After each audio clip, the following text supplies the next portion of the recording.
Saludo con gusto en esta mesa al doctor Julio Jiménez Martínez, vicepresidente del Colegio Nacional de Abogados. Gracias, doctor, con el gusto de saludarte. Y en un momento queremos sumar también a Jesús Rodríguez Ambriz, expresidente de la Asociación Mexicana de Contadores Públicos. Por lo pronto me arranco contigo, Julio, doctor Julio. Dame tu opinión en medio de esto. ¿Qué observas para este 2026, teniendo en cuenta una economía que está asediada por productos chinos, asiáticos, por supuesto, pero en medio de esto, pues también el tema Venezuela, que sacude el inicio de este 2026? Tu impresión, doctor, bienvenido nuevamente. Gabriel, es un placer saludarte a ti, a tu importante auditorio. Desearles un excelente año 2026. Vale la pena reflexionar sobre el contexto económico, financiero, la política hacendaria, la política de persecución fiscal, los programas sociales, que es una política social muy ambiciosa, muy irresponsable, mal planeada financieramente, muy bien diseñada política y electoralmente. No cabe duda que el gobierno de la Cuarta Destrucción del país ha tomado acciones determinantes para comprometer las finanzas públicas del Estado, no ha fomentado la inversión de capital productivo nacional y mucho menos extranjero.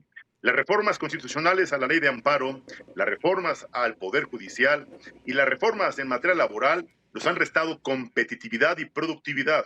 Esto es algo alarmante, Gabriel, amable auditorio, porque el país no representa un destino, una fuente segura de inversión. No representa un país que garantice productividad y competitividad.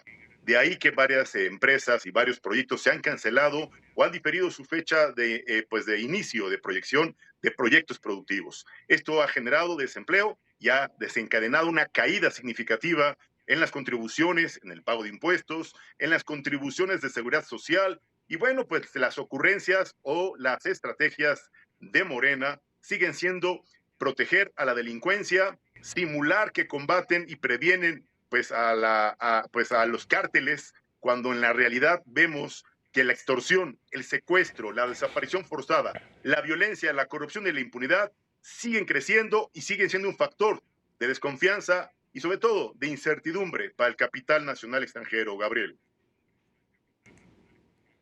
Bien, le doy la bienvenida a Jesús Rodríguez Ambriz, quien se suma a la mesa.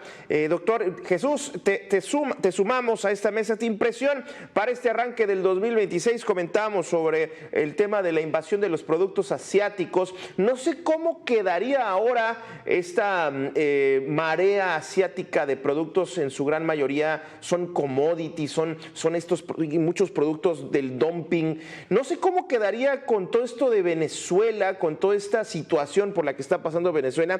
¿De qué manera impacta en términos económico-políticos? Y pongo ese tema también para ti en un momento, doctor Julio, pero voy contigo, Jesús. Adelante, bienvenido nuevamente. ¿Qué tal? Pues mira, son temas que, también el gobierno federal lo está viendo, ¿no? Lo está viendo. Ahorita con todos estos vemos ahorita con la reforma fiscal, vemos también con todas estas intenciones no solamente de México, a nivel global, las restricciones que se están teniendo, nuevamente estamos regresando al nacionalismo, en el sentido de que lo que se está haciendo en cada país se está haciendo bien, ¿no? Lo que se llama proteccionismo, y bueno, pues ahorita estamos otra vez regresando a las épocas de los 70, en donde se está impulsando lo hecho en México. Entonces, en ese sentido, el gobierno federal pues está impulsando nuevamente lo hecho en México, y bajo ese esquema, pues el gobierno mexicano debe de proteger lo producido en México, y en ese sentido, por eso también este 31 de diciembre, pues también arrancó con los nuevos aranceles hacia los que México no tenga tratados de libre comercio, y uno de ellos es los productos chinos, que ya sabemos que donde quiera están esos productos chinos, que son los que dominan a nivel global, ¿no? Y que lamentablemente el gobierno mexicano tiene que empezar a negociar con el gobierno chino, que sabemos que también el gobierno chino se tiene que sentar no solamente con México, con diferentes países, para empezar también a abrir su mercado, porque el país China es muy cerrado para aceptar otros mercados, para poder invertir en su país. Sí, interesante. Esto que pones en la mesa sobre los aranceles son, digamos, leí un artículo muy interesante sobre el tiempo, más de 40 años de una apertura comercial hacia el mercado asiático, pues digamos que le pone una cerradura, una llave, doctor Julio. No sé de qué manera se viene para este 2026. Decía Jesús, pues tendría que haber mayor diálogo. Me parece que ese sería el camino que tendría que buscar la economía mexicana, digamos, las autoridades mexicanas y el gobierno chino. No sé si al gobierno chino le interese mucho hablar a este dragón chino, doctor Julio. Gabriel, debo decirte con absoluta responsabilidad que México tiene un problema muy serio en materia de comercio exterior. Tiene un problema sistémico económico, un problema político internacional y un problema a nivel comercial. Su política hacendaria no es la más acertada, su política comercial no es la más idónea y la política arancelaria está atendiendo más a una imposición de Donald Trump. México quiere quedar bien con Donald Trump, quiere entregarle todo lo que le está pidiendo Donald Trump con la finalidad de revisar y suscribir y en su momento ratificar el Tratado de Libre Comercio. México depende de manera importante del comercio exterior con los Estados Unidos y con Canadá. Pero también hay que reconocer que China ha inundado con un tsunami sus mercancías en nuestro país. Si nos vamos a la industria automotriz, pues ahí vamos a revisar cuántas marcas de países del Pacífico Asiático, y hablo desde chinas, japonesas, coreanas, que han inundado y que han desplazado la industria norteamericana y la industria, obviamente, europeas. No cabe duda que la competencia es desleal, no cabe duda que la balanza comercial está, obviamente, en condiciones no favorables para las economías de Estados Unidos y para la de México. Sin embargo, los acuerdos comerciales, yo esperaría que el secretario de Economía, que los expertos en materia comercial, en materia económica, en materia hacendaria, establezcan canales de diálogo, obviamente acuerdos comerciales que generen certeza, que generen confianza y sobre todo que establezcan reglas claras, donde se esté estableciendo un verdadero combate al contrabando, a la piratería, Gabriel, amable Vittorio. Es un cáncer que la piratería de origen chino, que los productos fabricados de manera ilegal que entran a nuestro territorio nacional de manera definitiva, llamado contrabando, pues son réplicas, les llaman clones, que están afectando a todas las industrias, el calzado, la industria textil. Bueno, te quiero decir que ahora ya la industria tecnológica también ha sido víctima de la clonación, y si hablamos de nuestros artesanos, de nuestros productores mexicanos, de los productos hechos en México, son víctimas, porque no hay una política de protección que garantice certeza al productor mexicano. No hay una política de protección que garantice realmente al artesano, al productor originario, al artesano tradicional, sus productos para que puedan competir, para que puedan convivir en el comercio internacional. Desafortunadamente, los países del Pacífico Asiático se han caracterizado en las últimas 3 décadas por ser de los que piratean, los que reproducen ilegalmente, desde guaraches hasta ropa en su mayor, yo diría, capacidad de inundar mercados y destruir industrias a nivel internacional, Gabriel. Así de preocupante está el contexto comercial para México.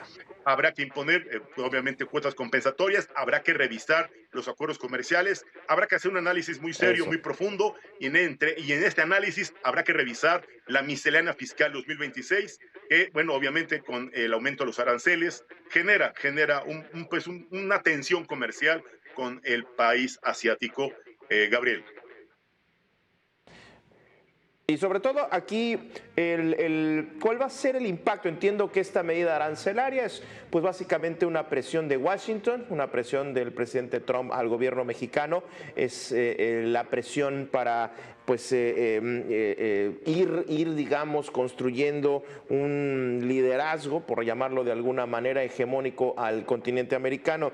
Ahora, Jesús, el impacto, ¿cuál podría ser que va a tener los aranceles en la economía mexicana? Hay quien plantea un posible alza de precios en los productos finales, en ciertos productos que tienen componentes chinos, sobre todo lo que tiene que ver con una industria automotriz que pues ha sido muy creciente en los últimos años en México. Hay inclusive ya algunas ensambladoras que utilizan componentes chinos y sin mencionar las marcas chinas que ya también están por acá. No sé qué impacto podría llegar a tener 13 marcas. independientemente de las presiones de Washington. Jesús.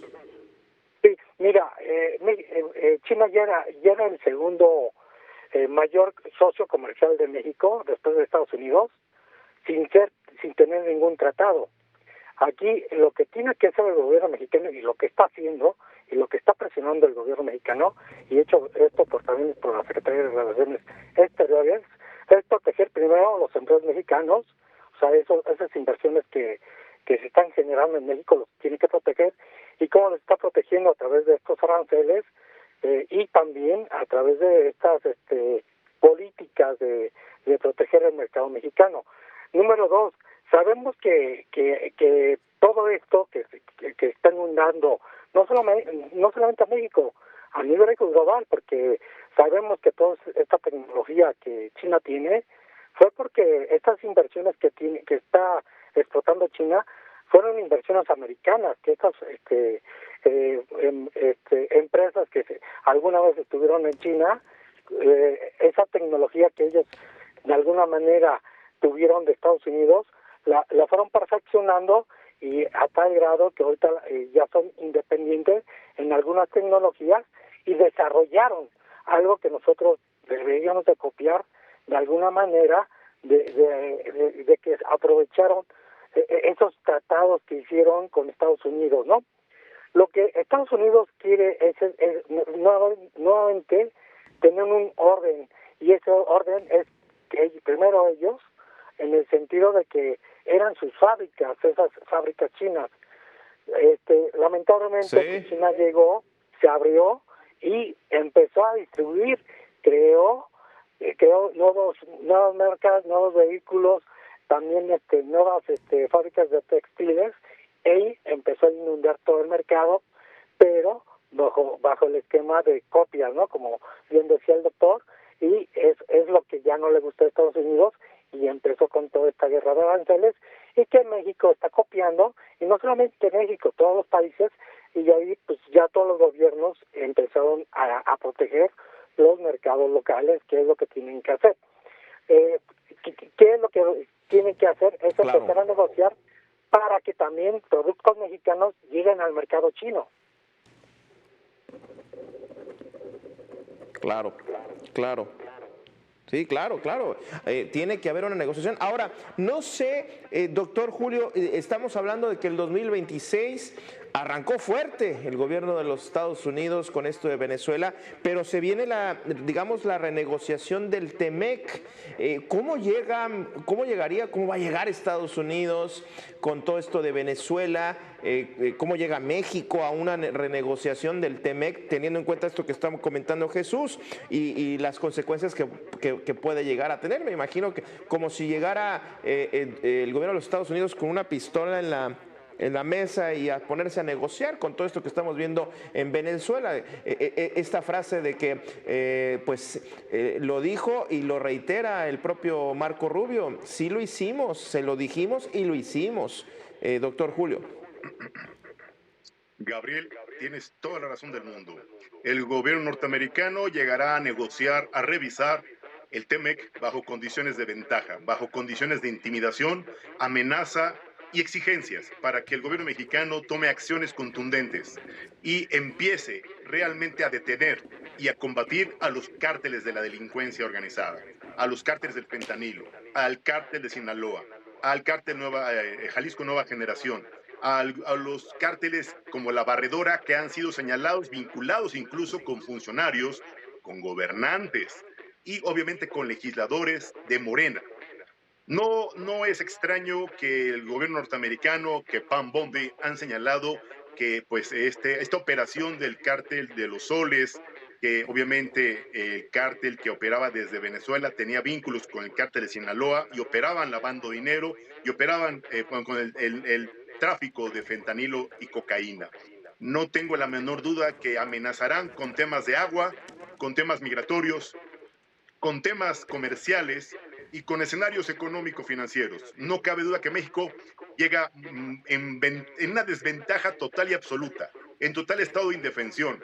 Algo tendrá que hacer la titular del Ejecutivo Federal, algo tendrá que hacer para dar una muestra de colaboración, una muestra de participación, no subordinación, pero obviamente si ya hemos visto que las barbas del vecino han sido decapitadas, pues habría que echar a remojar las propias en México, y creo que Estados Unidos es pragmático, es capitalista, es un país pues que invade con fines económicos, y el interés de Venezuela no es restablecer la democracia, es acaparar la riqueza petrolera, es acaparar la inversión de capital y controlar a la nación venezolana. Sí. Estados Unidos no son buenas personas, son el policía del mundo, pero desafortunadamente estos gobiernos habían sido tomados también por gobiernos autoritarios, por gobiernos que violaban pues el Estado de Derecho, gobiernos que no respetaban resultados democráticos ni mucho menos electorales. Y bueno, con eso se justificó con la declaratoria de haber sido señalados como narcogobiernos, como aquellos gobiernos vinculados con grupos de la delincuencia organizada, con narcogobiernos particularmente, y con la clasificación que ha hecho Donald Trump del fentanilo como un arma de destrucción masiva y a los cárteles como pues, grupos terroristas, están legitimadas sus acciones, que ciertamente son violatorias de tratados internacionales, que ciertamente violan el artículo 3º, pues obviamente de la ONU, y que en la carta internacional es transgredida, pero bueno, pues la ONU se queda calladita y el policía del mundo sigue haciendo lo mismo que hizo en el 89 en Panamá, sigue tomando el control de países por completo, sigue administrando las riquezas naturales, y México algo tendrá que hacer, ya lo señaló Donald Trump, es una amenaza clara, es una promesa de lo que podrían hacer, que ya lo hizo en Venezuela y podría llegar también a territorio nacional, violentando nuestra soberanía nacional. Gabriel. Muy bien, pues doctor Julio Jiménez Martínez, Jesús Rodríguez Ambriz, muchísimas gracias por arrancar esta semana con nosotros en esta mesa. Por supuesto que este tema va a seguir dando muchísimo debate en los próximos días y en las próximas semanas. Por cierto, ya veremos cómo vienen las pruebas con las que están acusando a Nicolás Maduro y a su esposa. Muchísimas gracias a ambos. Yo no me resta más que pedirle que se quede en la programación de Mega Noticias.